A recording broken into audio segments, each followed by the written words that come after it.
live on Substack where it's so easy to reach across the border and talk to men and women who are defending democracy in that beautiful country Canada knows is our special neighbor, despite the relationship between Donald Trump and Canada.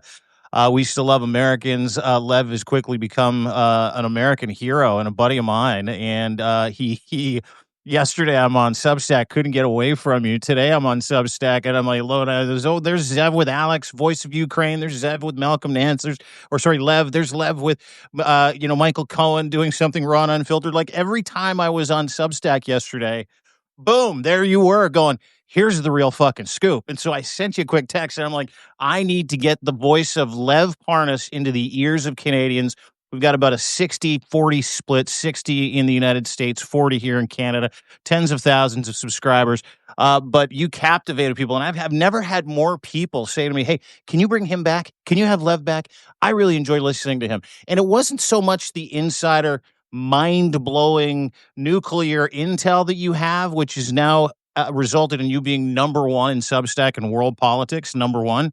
It's just the way you are, dude. You are just a G, and I fucking love it. Good to see you.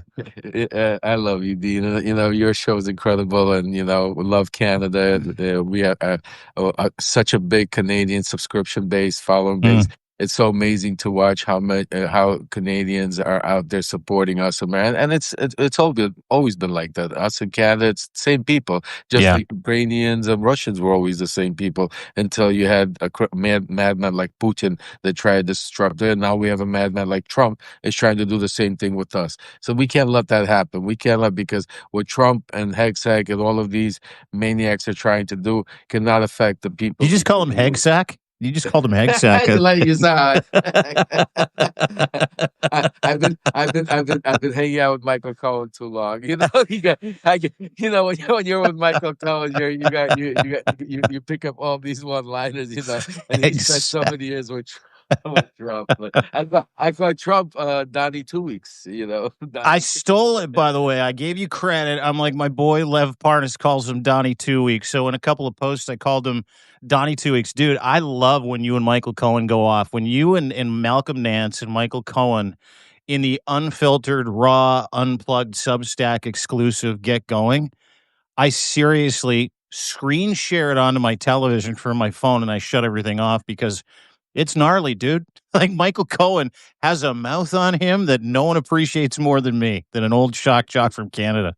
And that's I just want to say one thing about that. Like, if you take into consideration what just happened with Donald Trump, like, yeah, I mean, we could say that, we could turn, but the president of the United States cannot come out on the world say that. He cannot go out there and say, fuck you, or they don't know what the fuck they're doing. I mean, and I'm sorry, but I had to paraphrase what the president of the United States said, because as crazy as it sounds, I literally had to have conversations with my kids over dinner, explain to him, because we've never been in politics. Those of you that know my story, I mean, we've never been in politics until Donald Trump went into office.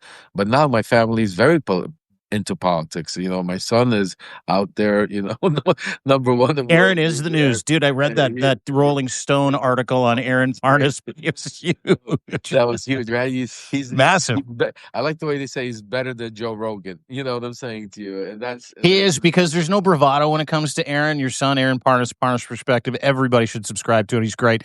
He communicates in a layman way where it's really easy for us to understand it. And these short little mini clips or micro clips are called micro content, where you get that blast of news in an understanding that connects with everybody from the ages of 50. And some people are having a hard time hearing you too here, Zev, or Lev. So if you want to lean a little closer, that's again the beauty of Substack, is there's no format, no filter. You can do 5 podcasts, you can do a little bit of micro content, but the way that you and Aaron have sort of, I don't know if it's, and I want to get to some of the groundbreaking stuff that you've been sharing on your Substack. The way that you've attacked this Trump, Iran, Putin, Israel stuff almost seems like you guys are communicating where, Aaron's out there giving people the short strokes, the breaking news, the micro content, and then from that content, you get to arrow down into the who, the what, the where, the when, and the why, and the fact that Putin is the real puppet master of everything going on in the Middle East right now. I mean, I tell you, I give him all the credit with that. When I first came to Substack, this is all new to me.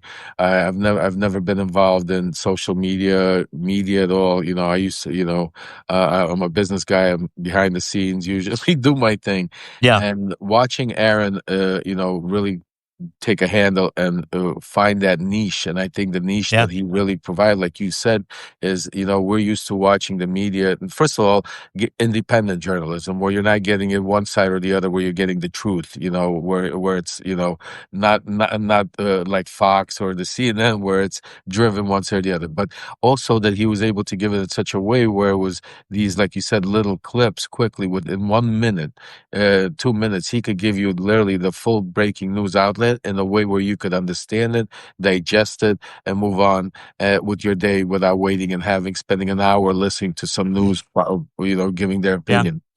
And I saw that that's really where we're at in this country. That's what people need, because we're all on the go and nobody's tuning in, no more CNNs or Foxes or MSNBCs. That's why, you got the Joe Rogans, Aarons, of the world. People want to tune in, get those. And so that's what I thought to myself. Let me follow what Aaron's doing, because, I'm not a journalist. I'm not out here breaking news. I mean, I'm not out here reporting the news. What I do is I have insight. I know these people, I've lived in, and I have a lot of connections all over the world, connected in that world.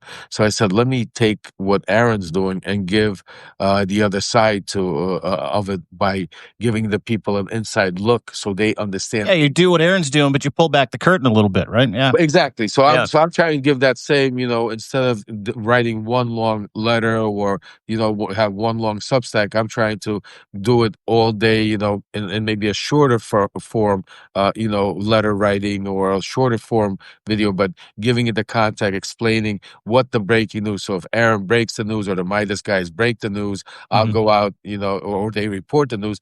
I usually, me, Michael, these guys, we're the ones breaking the news. But once they report it, I'll go out, talk about the inside of what's going. And by the way, I don't know if you want the Michael Cohen just texted me. If you want to bring him up, Is he in? You want me to he's bring him in? Yeah, yeah, yeah, yeah. yeah, I don't. he's in France, right, Paris right now, so he's enjoying of it. Not like us hard people, we have to work. You're okay, but he's in Paris, so maybe you guys speak to say, a little. How do I send that invite, dude? You're gonna have to walk me through this because I've never Okay, done it on a live show okay. before. You gotta go to a button. There, see on the button where you see the microphone. And there's on the bottom there's an Yeah, yeah, yeah. add button. Got it. Add It somebody. Okay. Yeah, okay, yeah, and yeah. then type in Michael. Does Mr. Cohen follow me? It would be nice It if he should, did. much. Michael Cohen. Michael Cohen. Could we have the Michael Cohen on this show too at the same Mhm. time with the Lev Parnas? No, We're no, just where gonna would that grease D? Donald Trump. No, where would the D team go down? There he is. Hey, Dean. Hey, Michael, you promised us Michael you gotta do one. You Cohen. gotta do one in front of the Eiffel Tower, dude. You gotta get out of Uh, the hotel. I can do it in front of the Opera House. That would be great if you could. You can do a podcast anywhere, dude. It's just awesome to see you on my phone in my bedroom with Lev Parnas on the other side. Because I watch you guys Don't every pull it. single. By the way, don't pull a CNN on us. You mean don't pull a Jeffrey Tubin? Is that what you're saying? Don't be pulling the Jeffrey Tubin. Hey, just a quick aside before we get to the great act and the choreography in the Middle East. You guys have never been in the middle of a high stakes meeting with colleagues on Zoom during the pandemic, and you just had to jerk off, right? You've never done that? Nobody? No, Okay, no. just making sure. Thank God I don't know how to use Zoom, like, so. I'm not even on that. I don't know. He's actually a decent guy, Jeffrey Tubin. Why he did it, that mistake that he made, I mean, that's something he's going to have to deal with the rest of his life. But he's a very smart guy. I mean, And a nice guy. now And a his nice legal guy. analysis is spot on. And yeah, Dimitri, it's true. It took him almost 2 years to ultimately work his way back onto CNN, which, at the end of the day, good for him. Hmm. I mean, I guess there really is redemption in this planet, right? But just I think about haven't it. gotten it yet, right? For what for making a check, but Jeffrey Tubin is all but forgiven for dropping his pants. I don't know. Things are Yeah. screwed up. But Lev and I, we do a show on Thursday here on Substack.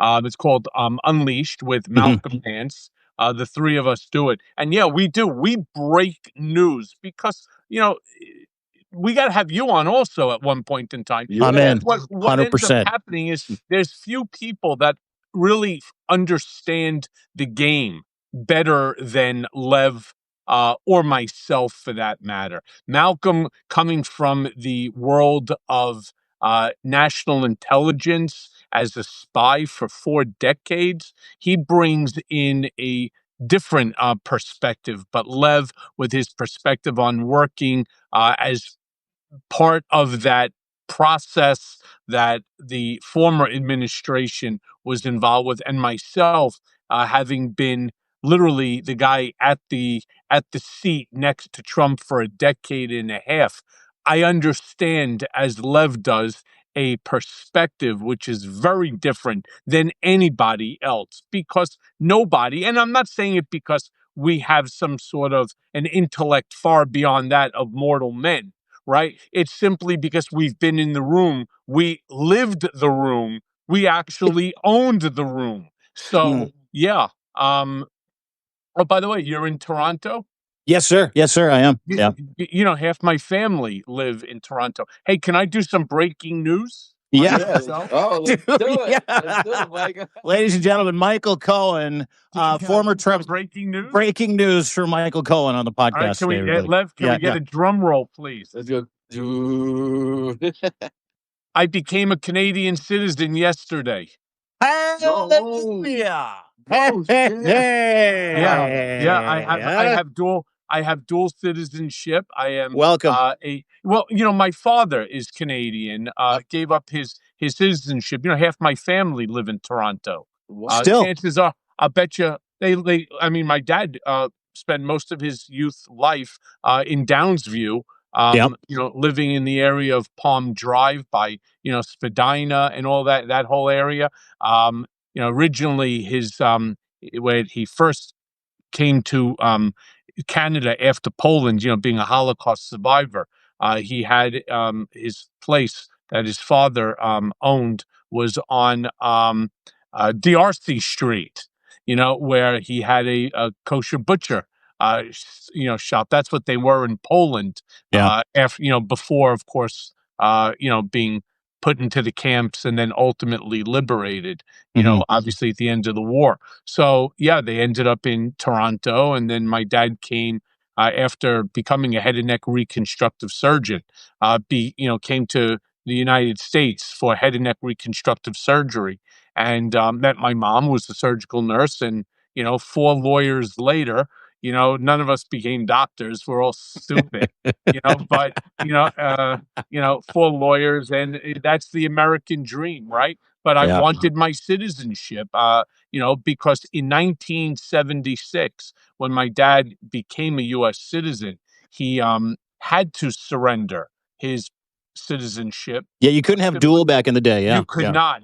That law changed in 79. But then when they reversed it and saying that you could, I was born in 66. So therefore, when I was born, I was technically born a Canadian citizen. So I did. I just filled out the paperwork. I went online, and yesterday I got notification that I got my certificate of citizenship. I can first of all, congratulations. Welcome to Kanakistan. Welcome to the North. I'm so jealous because now he can travel, even though he's a convicted felon. Now he's going to travel to Canada, and as a Canadian, I can't travel to. No, you can get a special exemption, dude. We let a 34-time felon and an adjudicated rapist come to Alberta a couple weeks ago. That's true. That you did Yeah. do that. Yes. Yeah.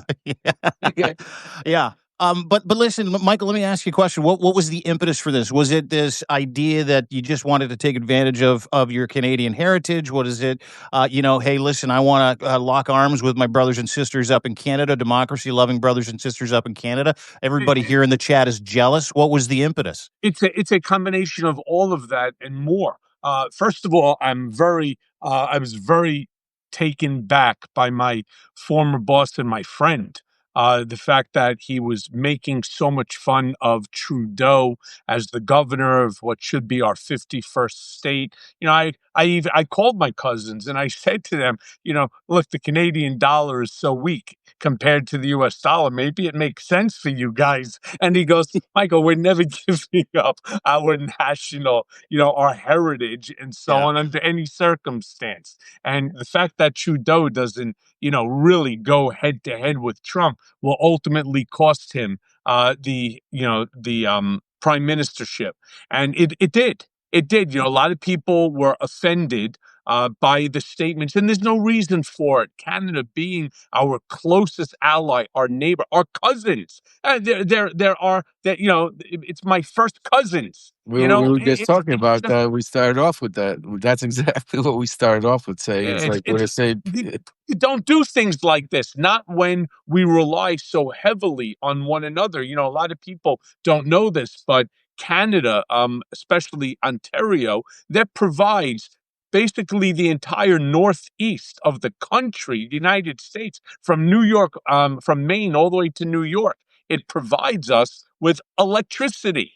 So, I mean, imagine if Trudeau turned around and said, "Fuck you. You know what? You wanna do that? Say it one more time. I dare you. I Yeah. fucking dare you." Well, dude, that's exactly what happened the last time he said we're going to annex Canada. Is Mark Carney finally got on the phone prior to ascending to the prime minister's seat, and he basically said to him, "Hey, listen, I'm going to tax and tariff you. I'm going to punish you every single fucking time your fat mouth mentions anything about being annexed or annexing us." Or you reference the office of the prime minister in any shitty way, or you start threatening Canadian sovereignty and national security, and you saw an immediate drop, like that, which and I would love to get that insight from both of you about Trump, because the second you say something to Trump to his face, he shuts the fuck up. If he's not on a stage, Well, if he's not, that's not always true. What he does is he realizes he does evaluate. Shockingly enough, he Right, will right. evaluate whether or not that what is being threatened is legitimate. When he talked about California, how he turned on the spigot, so all of a sudden now The there's water. free flowing water in California, as if he just all of a flooded sudden, like, farmland. That's all he did. it's like this is like, oh, there goes the water. Quite frankly, it's a lot of water. There's so much water. You've never seen so much water in your whole life, right? All of a sudden, right? It's like he's got the spigot going. That's not how it works. But you know what does work?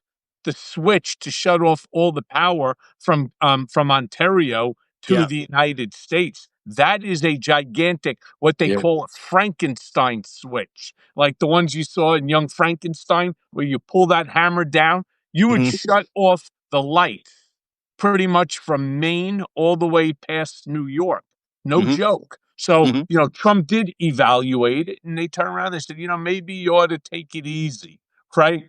Take it easy, because this is the truth. So he does do evaluations. I mean, it's not like everything is just gut instinct.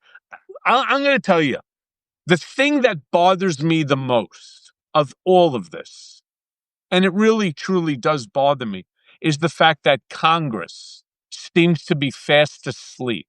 Our Mhm. Congress just seems to be fast asleep at the wheel. The fighting that's going on, whether or not the War Powers Act belongs to the President of the United States, it does. Under Article 2 of the Constitution, I'm sorry, yes, Article 2 of the Constitution, the War Powers Act belongs to the President. Okay, let's even grant him. Let's grant him national security was on the line and so on. Well, Article 1 declares that Congress is the only place that you can actually go to war, right? I mean, the president could do things for national security under Article 2, but it needs to be declared by Congress. Okay, let's assume for a second that Iran was a real issue, that they were ready to create one of 10 nuclear bombs. We can never allow Iran to become nuclear ever. So let's even give Trump that split second of, okay, fine, you were right. You upheld the Constitution. So on. Once he makes the assertion that they have obliterated Iran's nuclear program, We've we've put them out of the nuclear business. Well, that war is no longer feasible because Trump himself said so. It's been obliterated. Therefore, logic being logic, Congress now must be included in all of the discussions and the evaluation and the analysis. But for whatever the reason is, Congress doesn't see it that way. They're not doing anything within which to, Well, again, he's not. assert their own power, right? Mhm. Under the co-equal branch of government. Michael, Lev? he's not even sharing it with them. He was supposed to. You had Thomas Massey come out. You even had some other Republicans come out. They were supposed to get a briefing of why. Because this is the whole thing, guys. What Michael's saying is, listen, he has the right to go if America is under attack today or under threat of attack, under those pretenses or whatever. He has the right to go strike. That's what Article 2 is. That's what the president is. But that's what Congress is trying to find out. Why did you strike that day? Why? Yeah.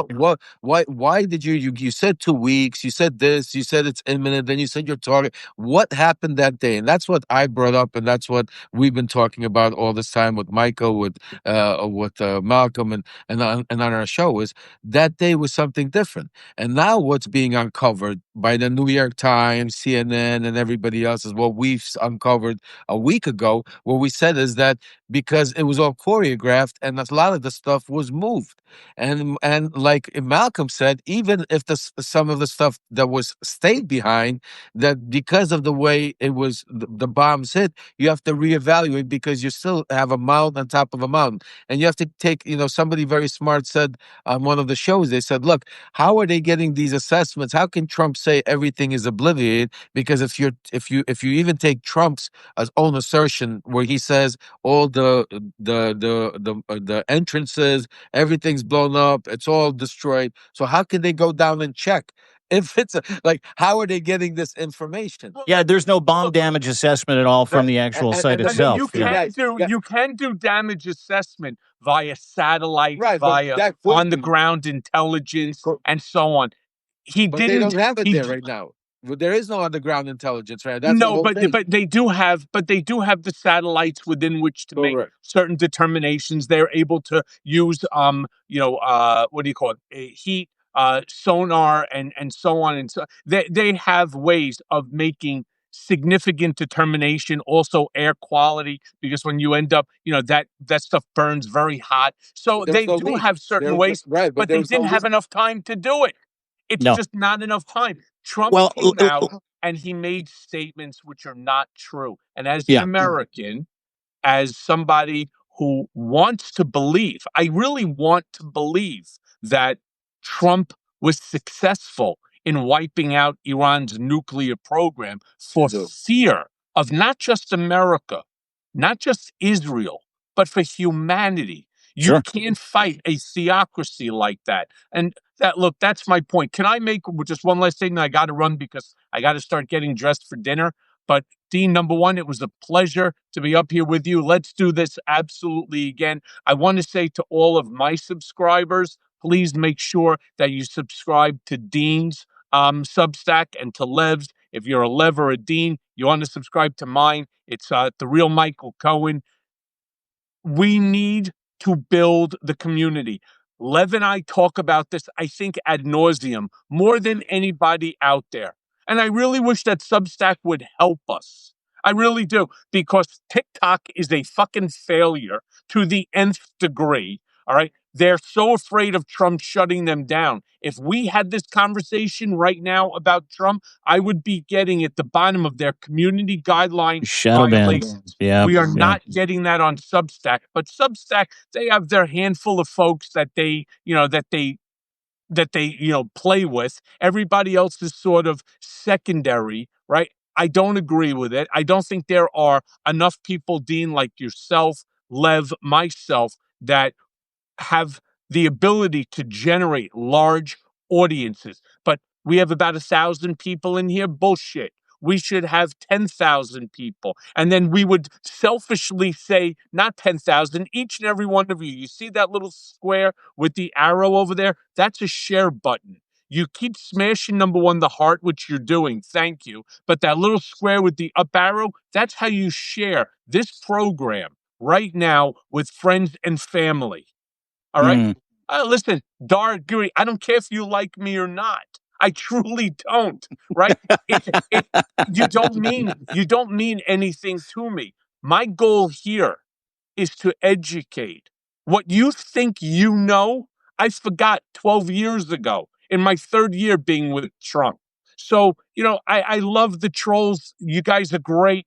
My goal here is to build a community so that we could end up helping to effectuate what's needed. And that is a functional Congress who works with the president, all right? Who works with the president so that way, at the end of the day, we, the American people, we get the benefit that we deserve. Whether you Mm. voted for Trump or not, irrelevant. Whether you like him or not, irrelevant. Whether you despise him or not, irrelevant. What is relevant is that we get legislation. It may not be what they want. It may not be exactly what we want, but we get something in the middle. We get, as Trump likes to call it, the big deal, right? We get a deal done because right now there's no deals getting done. There's no discussions being had.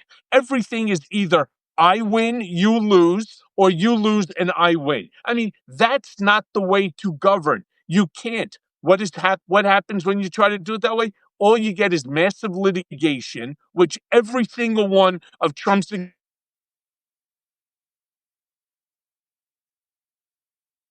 think we're losing Michael? Oh, did we lose him? Gotcha. No. We lost your audio. You got audio there still? You want to pump back in? Oh, Michael, your internet connection's toast. Yeah. Pump back in. Or you can take off and go get ready for dinner. But thank you, dude. We'll do this again. We'll exchange numbers through Lev. Yeah. Yes, absolutely. Appreciate you, brother. Thank you very much. There's Michael Cohen. That was wild. It's so crazy. This place is crazy.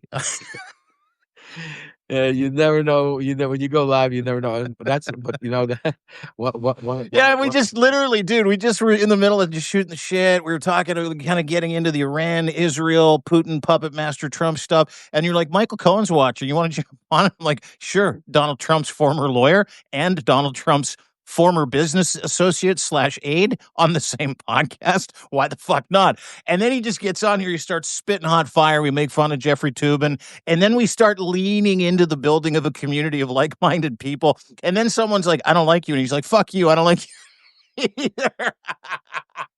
Yeah, that's why I love Michael Cohen. And I love watching you do your Ron Unfiltered with him and Nance. My God, that was great. That was fun. That was a little taste of it, but we're going to have you on anytime. on Mission 100%, Dean. And dude, we're going to be going live. So Canada, like anything can happen. I listened to your dog pee on the floor today in your last podcast, in your last Substack, right? So when we go live, we go live. Anything can happen.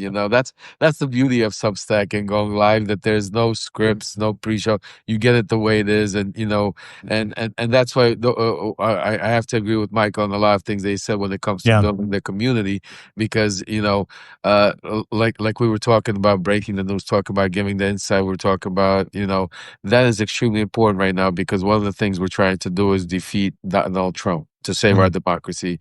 I know Michael has good intentions, but me and him disagree on certain things, and I disagree that Congress can't work with Donald Trump. Donald Trump is not somebody that we'll be able to ever do something with.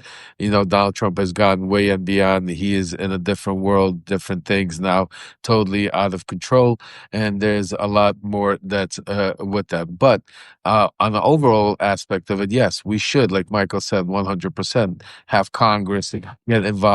We should have some leadership from the Democratic Party that is right now speaking with the Thomas Masseys of the world, speaking with the what's it called, Don Bacon's and all these people, and start figuring out how can we start stopping Trump from what he's doing now, instead of all this infighting that we're having, all of this, agree. So I see where he's going with that, and I agree 100% that we do definitely need somebody to step in, because otherwise as crazy as Trump is, meaning when I say crazy, meaning the chaotic situations he does on a daily basis that he's doing, putting the world on fire. Unless we step up and start doing something about now, we're going to be in a lot more trouble. And if you go back to what we spoke about when we first spoke a few weeks ago, look at all the things that transpired in these past few weeks that already we don't talk about. Mm. Like we don't talk about that, he didn't stop with Canada. He didn't stop with the tariffs. He didn't stop wanting to take over Greenland. He didn't stop. We still have troops in Los Angeles, even though we have no protests. It's going about nothing. The protests ended. We still have troops in Los Angeles. We still have people being dragged off the street. Just today, another court ruled this the fourth citizen that was taken off the streets of the United States illegally, deported to a different country or imprisoned and jailed. I mean, we're living through an authoritarian time in the Takeover. country, Yeah. or takeover, and in a constitutional crisis. So yes, we need something to happen quickly, because right now we are forgot about all these things because we're concentrating on what's happening right now with Iran and all this Middle East and everything. But it's even a bigger game than that. I'm going to say something. Oh, go ahead. No, and I want to get into it. You go ahead and finish your thought, but I want to get into it because you have been 5 hours, sometimes 5 days ahead of breaking news from CNN, breaking news from Al Jazeera, breaking news from MSNBC, breaking news from the U.S. Intel Service about what Donald Trump failed to do with the Iranian regime yesterday, no matter the lie and the story that he told. But you've also been way out in front of this when it comes to Putin's involvement and how some of your Substack articles are absolutely insightful, and you break it down by timeline, almost like 6 hours later, this meeting happened in Russia. 3 hours later, a phone call went into Qatar. Like you are effectively asserting the fact that this is an act. This is political theater. This is not a war in the Middle East. This is a dance going on between Putin, Iran, and I want to know if Trump's involved or if he's being played, but I also want you to finish your thought, and then we'll kind of get into, it sounds conspiratorial, but it's a real wag the dog thing that you're suggesting. 100%. And I'm going to start off by what I was going to say. Actually, Please, yeah, sorry, I didn't mean to interrupt. No, it was perfect timing, because exactly what I wanted to say to you. I'm going to give you something that nobody's speaking about, but I welcome each and every one of you, whoever has the, go on the computer. I'm going to connect a few dots to you guys right now that the media is not reporting. Will show you, give you ample proof, not concrete, but like when we go to court, there's circumstantial evidence and then there's hardcore evidence. So yes, this is not a smoking gun where here's a picture of Putin literally taking out the nuclear weapons. But I'm going to give you a little something where behind the scenes, what nobody picked up on, what my sources brought to my attention. So Putin, before when Trump started talking about he's going to strike Iran, before he gave them 2 weeks, he was going back and forth. He threatened Tehran to evacuate. He started talking about, Steve Witkoff is right about, these are key words, because remember, Steve Witkoff is Putin's guy. He's the guy that speaks to Putin. He's the guy that speaks to the Iranians. He's the one that He's the new you? Is Witkoff the new you? Witkoff is the new me, 100% on steroids, actually, because he goes back, his relationship with Donald Trump is a lot stronger, longer than my relationship was, I'm saying. So the interesting part is that, first of all, the one tall tale they came out with today is that Witkoff finally came out with a statement, and he said that he met with the foreign minister of Iran, right prior to the attacks and right after the attacks. Well, you would think nothing of it because that's he's the liaison. But if you really take a deep look, that Witkoff is also somebody that is the only person that I know of in the history that's met Putin in 100 days 4 times, met him without any of American personnel, by himself, is extremely close with and has a handler by name of Kirill Dmitriev that and spews Russian propaganda into Trump's ear nonstop. So he met with this guy, but this is the same foreign minister of Iran that literally the day after the attack went to Russia to hand deliver a letter from the Ayatollah directly to Putin. asking for it. Right after that, the chain of events, how Trump today lovely explained to all of us how it was all played out. He told you the script. He said that they called him, they gave us warning, they asked us what's a good time for us to bomb you. Then they said, we evacuated all our people. We left some gunners there. I mean, he gave you the whole script, exactly how it played out. So Moved all of our planes. We moved all of our all of our bombers. Yeah. And he gave you the whole script. But the one thing nobody's reporting talk about is Yeah. that Putin, and this is what I want to come back to, is the mastermind, because he made a comment and I wrote about it, and that's why it's important for you guys to go back and read these, the Substack letters to really see what transpired, the chain of events. Putin had an interview, and they asked him. They said Donald Trump is threatening to strike Iran. You have contracts, with Iran, where Iran is helping you with the shihads. You guys are very close in turn. Are you going to help them, or how can you help them with this escalation? And Putin said one key thing. He said, we're already helping him. We're helping him because we have over 600 scientists and I don't quote me, the big nuclear plant where Trump said Fordau or Fordham, yeah, Natanz. Yeah. Fordham, I think, yeah, Fordham, where and they said so. You Russia the U.S. or Israel won't dare to strike it with 600 Russian scientists and citizens there. So he makes that statement. So now, fast forward, we strike, we abolish it. Where are those 600 scientists? Where is the death of how many people did we kill?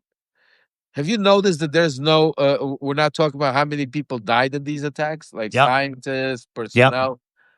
Because Well, I mean, today they said something. It was, I can't remember, some Trump proxy said something to the effect of, I think it was JD Vance. Yeah, and no one's talking about the leaders that we took out. Like, and he basically said, the uranium doesn't matter anymore. It doesn't matter where it is. Doesn't matter how it is. Doesn't matter what we obliterated or what we destroyed or what we damaged.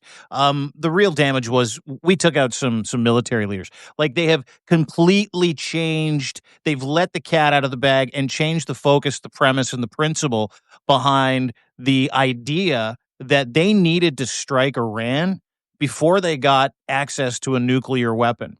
And what a lot of people don't know, and something that you've reported and nobody else has, other people are starting to, is that these Russian scientists were not at any of the facilities. There was a facility that was not bombed.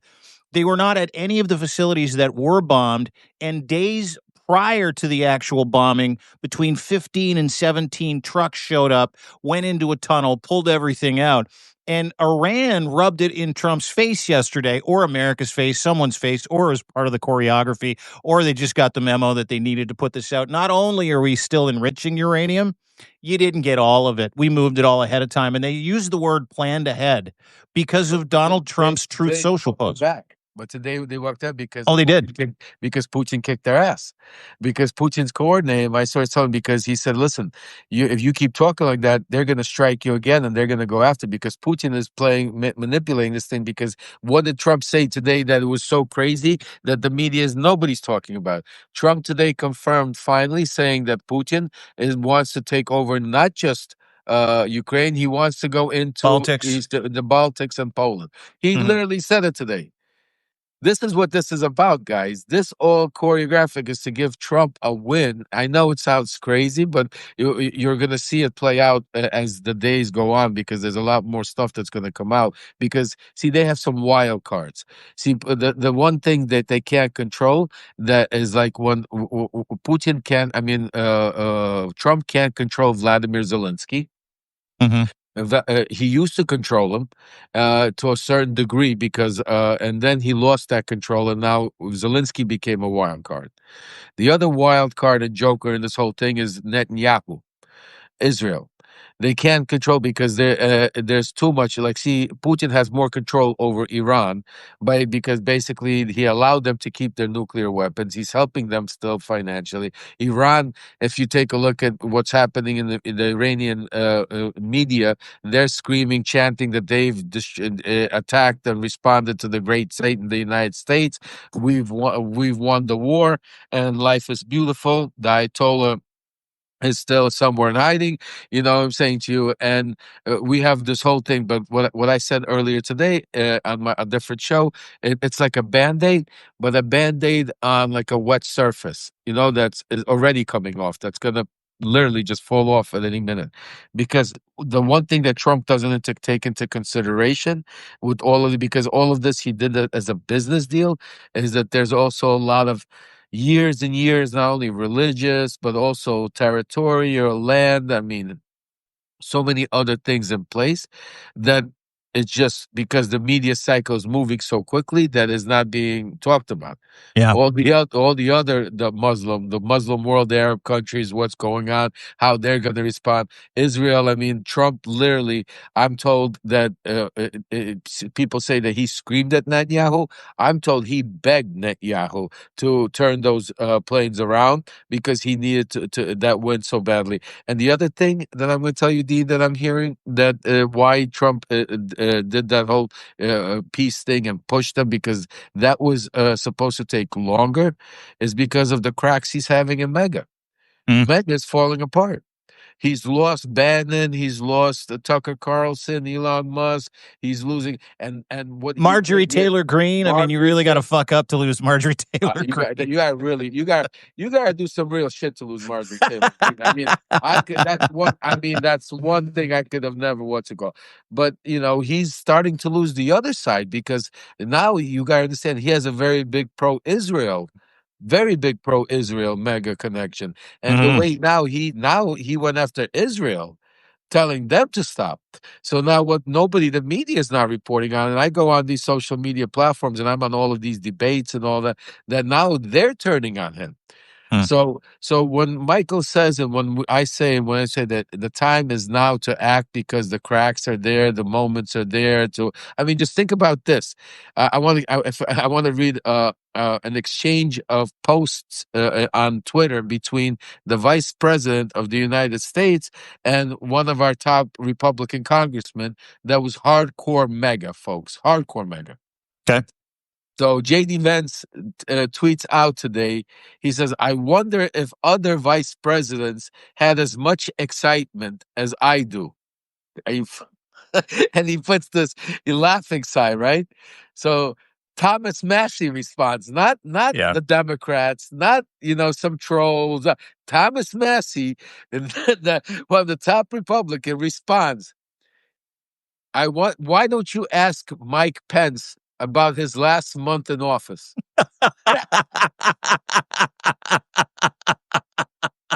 They tried to hang that VP.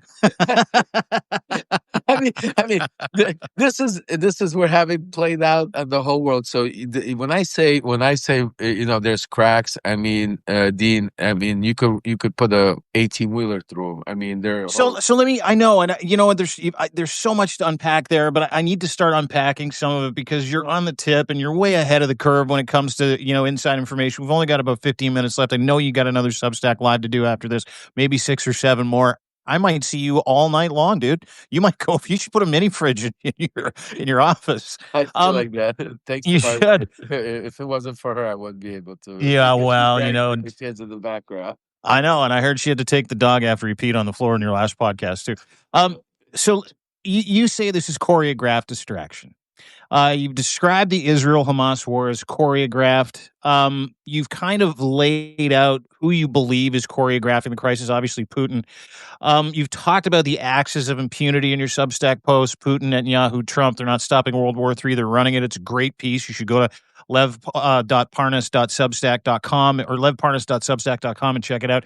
But what is the benefit here to Putin to orchestrating a 12-day war that, and I think I'm coming up with the answer as I ask the question, that makes America look ridiculously stupid, that makes Trump look way worse, and that gives him a little bit of breathing room when it comes to money because of oil prices. Is it just that simple? Or is Trump in on the choreographed wag the dog political theater? Or is he being used and abused at the hands of a guy who he legitimately worships right now? Yeah, no, you hit it on the dot, Dean. I mean, he's definitely being used and abused because what Trump cares about is Trump is trying to implement these tactics that he's learned and watched guys like Putin and Kim Jong-un and others do in their countries. He's trying to implement it here. Hmm. So we're having that same, and this is right now that the media is just taking the attention off because we're dealing what's happening overseas. But that's what Trump is really trying to do. Putin understood that. Putin understood that Trump wants to become his dictator in the United States. Putin understood that he wants to take over Canada and Greenland. So Putin understood how to feed into that by explaining to him that what you want to do in your country, I want to do in my country. That's why Trump understands him. That's why Trump, and he sold him just like you think Canada is your 51st state. Ukraine is one of our states. It was one of our states. Do you understand what I'm saying to you? So Putin is using that on Trump. The second thing is Putin didn't start the 12-day war. I want to make it very clear. Putin uses and manipulates the situation. The war was been going on between Israel, Palestine. It was erupting. Putin is one of the major instigators and leads it because a lot of people don't even remember or realize that who went to see the Kremlin 3 months prior to October 7th and 1 week, literally, or 2 days after October 7th. It was the Hamas leadership. Mhm. Hamas leadership that are under the Iranian regime. Nobody talks about that. Putin orchestrates a lot of the mayhem that happens in the world by using proxies like Iran, like North Korea, and others to be able to do it there, not to have his hands on certain situations. So the chaos Putin has been causing has been always going on because he has, besides obviously causing chaos in the world and disruption in the United States, gives him more power and advantage. But his goal right now is to unite the old Soviet Union. His goal is to take out, Ukraine, Georgia, Kazakhstan, bring all of them back under the fold. Go Mhm. after the Poland, go after the Baltics, make Russia, make the Soviet Union the great power that it once people thought it was, but not what the Russia that is now that we're seeing unfold and realize. So So connect me then real quick if you can, with the connection between, because not long after Hamas went to the Kremlin prior to October 7th and the massacre of innocent Jews in Israel, um, and the genocide of innocent Jews and families, and kidnapping and raping and all the terrible things that precipitated what's going on between Israel and Gaza right now, and I believe those things. Um, Not long after that, Mr. Netanyahu also spoke with the Kremlin, right? And that's the joker that you point out. That's the wild card in this mix. Is he being used by Putin as well, or is Netanyahu also using? Because it really, I get this overarching. Netanyahu's using Trump.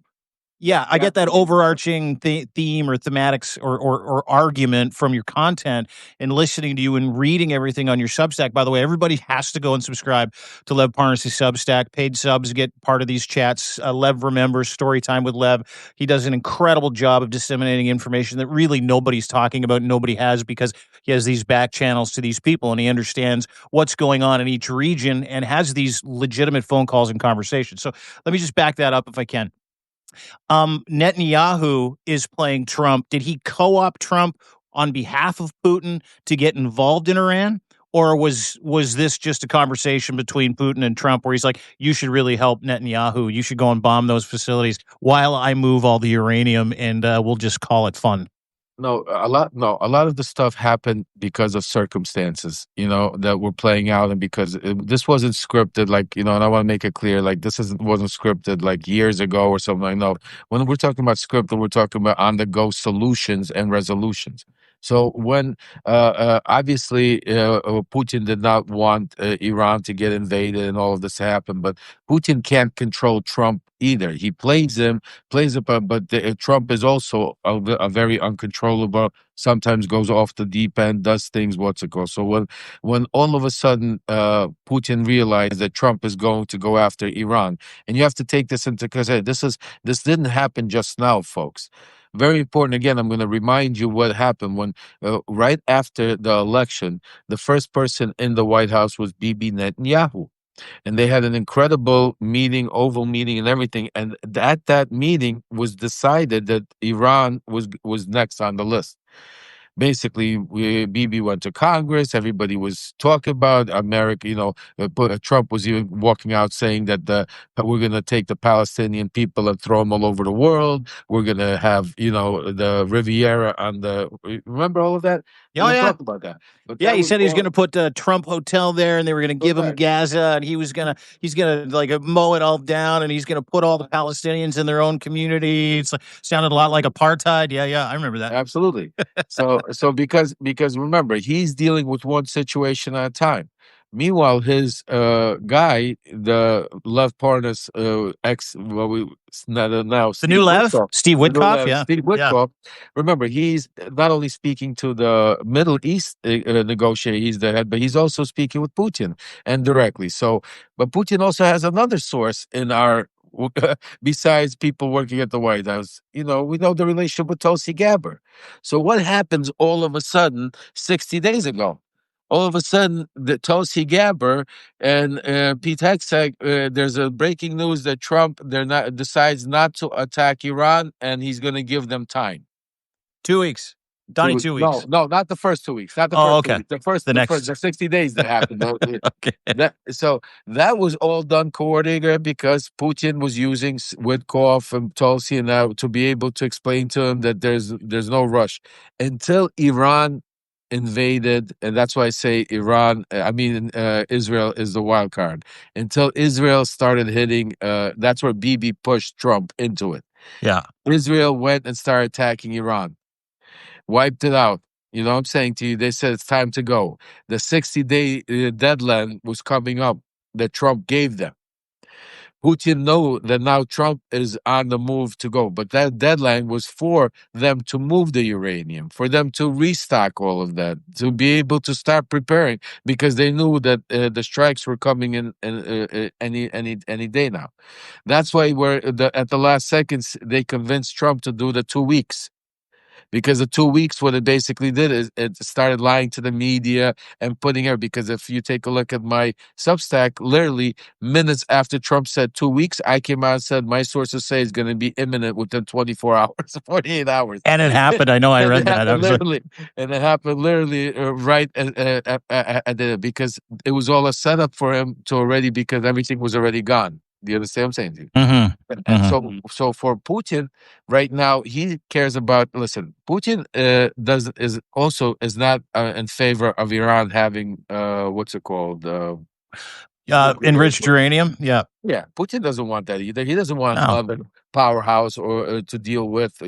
So Putin is playing it like, just like when I reported that China helps Russia just enough to stay alive, but not enough to win the war.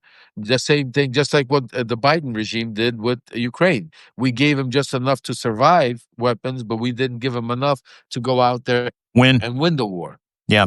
And same thing is happening right over here with Iran, where Russia is helping them enough to stay alive. Russia does. That's why there was no talk of change of regime ever. The only person that wants change of regime and really wants to take out Iran is Bibi. And Bibi understands this whole plea and is using these windows of opportunity between Trump and Putin to be able to take as much and hit as much as he can by using Trump.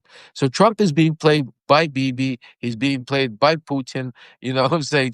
And right now, he's being played by the Iranians, because even now, today, he came out and said some crazy shit, like literally that, a reporter said to him, how do you not trust your own Intelligence. intelligence? He goes, well, I have a report here from the Israeli intelligence, but not only that, he goes, the Iranians came out today and said that we hit them really hard. That's it.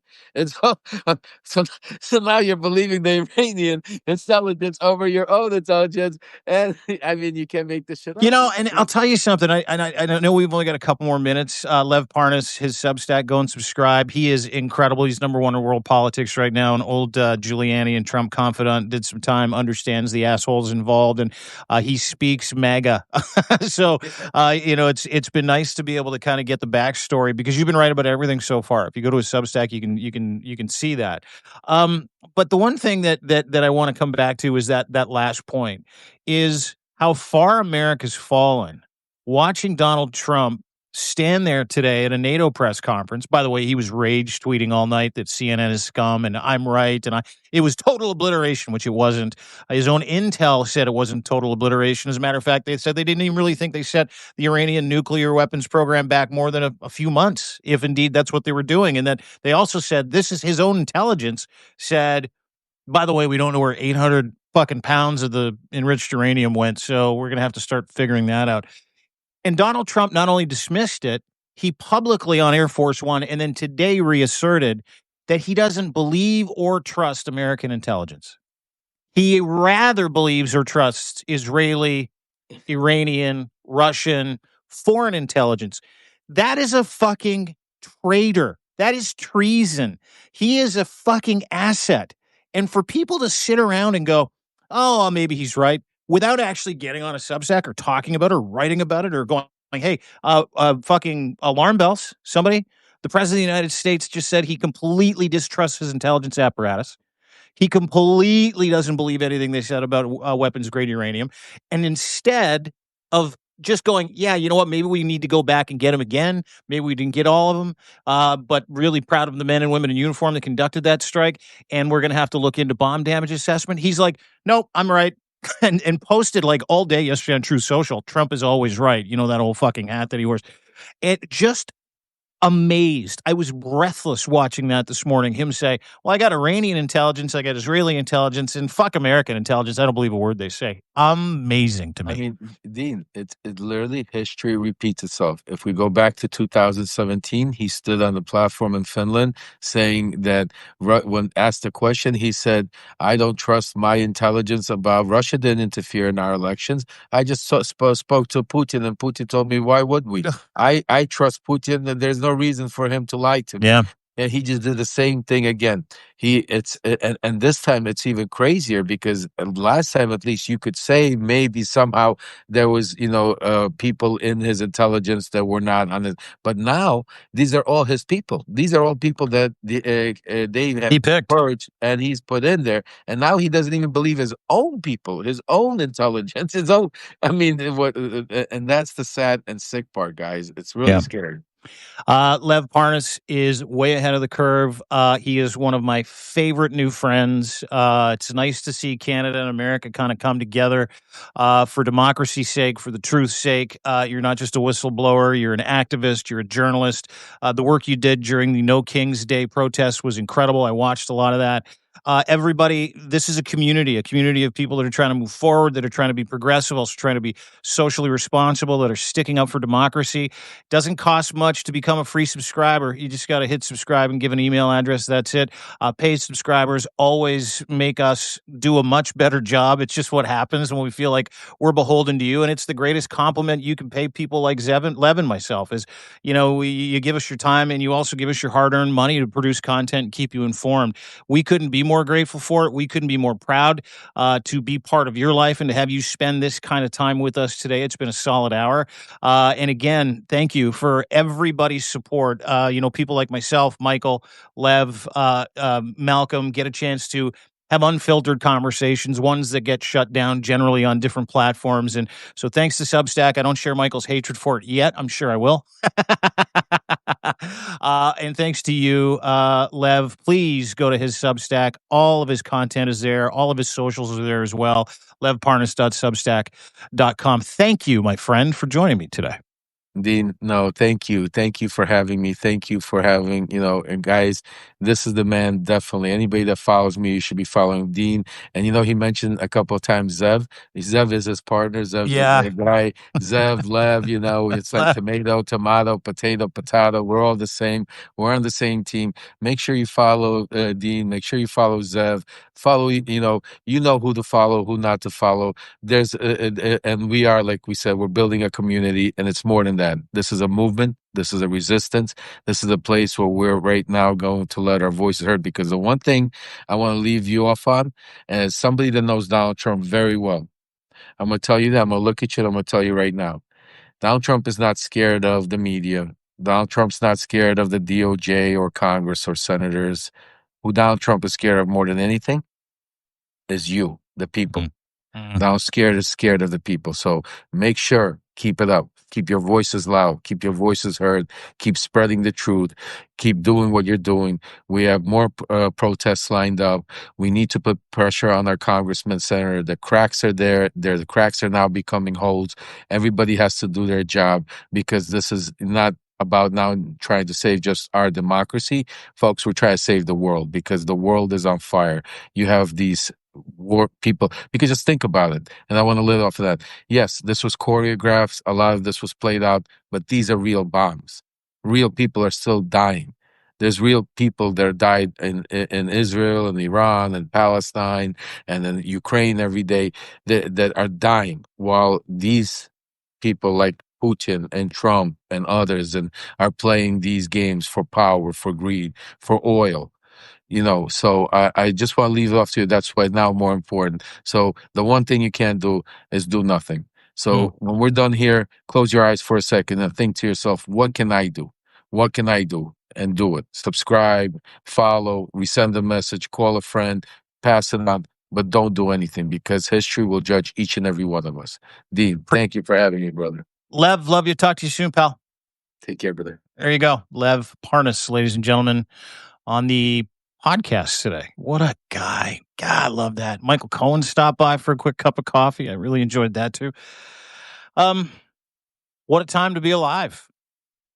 Thank you, Sarah. Thank you, everybody, for joining me. If you're coming from Michael's Substack, Lev Substack, if you're just coming from Substack in general, you just found us 35% off annual subscriptions for life till the end of June. If you want to take advantage of that, that'd be great. And then you can get full access to all of our chats, some exclusive content, et cetera, et cetera. More importantly, it's really nice that we're getting so many people that have some of the answers to some of the questions you have on podcasts and in content, just to be able to kind of tell you the truth. I say this at the end of all of my podcasts with Zev Shalev on the 5 Stack. We're doing it at 3:00. Come and join us. We're going to go over the 5 biggest stories of the day. Is that you have to go and fact check us too. We do our very best to make sure that we're telling you the truth, and we go way out of our way to make other people uncomfortable to make sure that you get that truth. And that's the only way out of the circular fucking funnel of disinformation and misinformation. I'm sat and watched Donald Trump over the past 72 hours lie his ass off. I watched Pete Hegseth lie his ass off. I watched Marco Rubio, the entire Trump administration lie their asses off about, as Lev pointed out, real bombs landing on real people for political performance, for influence, to to mute approval numbers, to get approval, to sell more oil, to make more money, to make more ammunition, to make more machines of war. And we're the marks. All of us. Ukrainians are the marks. They want rare minerals, earth. Putin wants Ukraine back. Can't have it. So they're the marks. He's just going to kill them. We're the marks when it comes to disinformation, lies, gaslighting. And it's never going to end unless you stop feeding into those lies, unless you stop believing those lies, unless you turn people on like Malcolm Nance, like Aaron Parnas, Lev Parnas, Tara Reid, Steve Schmidt. There's so many good people here that are going out of their way, going it alone to try to tell you the truth because we're you. We're the marks too. We just have the ability to be able to have conversations with you and give you this information. So the best way to do that is to subscribe, to join communities, join the movement, join the resistance, and stop watching mainstream media. What an abject fucking failure. Abject failure. Every time I turn on CNN, MSNBC, Fox News, you got to watch them all. The abject failure in accurate reporting and chasing tails of dogs, war dogs that do not exist. All to keep you distracted. Don't be distracted. Stay involved. You can do this. We can do this together. And go and subscribe to people that you can trust. Fact check them too, including us. Have a great day, everybody. Everything we do, you can find on my Substack, deanblundell.substack.com. Subscribe to Lev, Michael Cohen, Zev Shalev. I'll be back at 3 o'clock to go over the 5 biggest stories of the day in the 5 stack, exclusively here on Substack as well. And again, thank you for your time. I say it all the time. You can get more things, but you can't get more time. So that to me means the world. Have a wonderful day, everybody. From Canada and parts around the world, have a great day. We'll see you soon. Bye.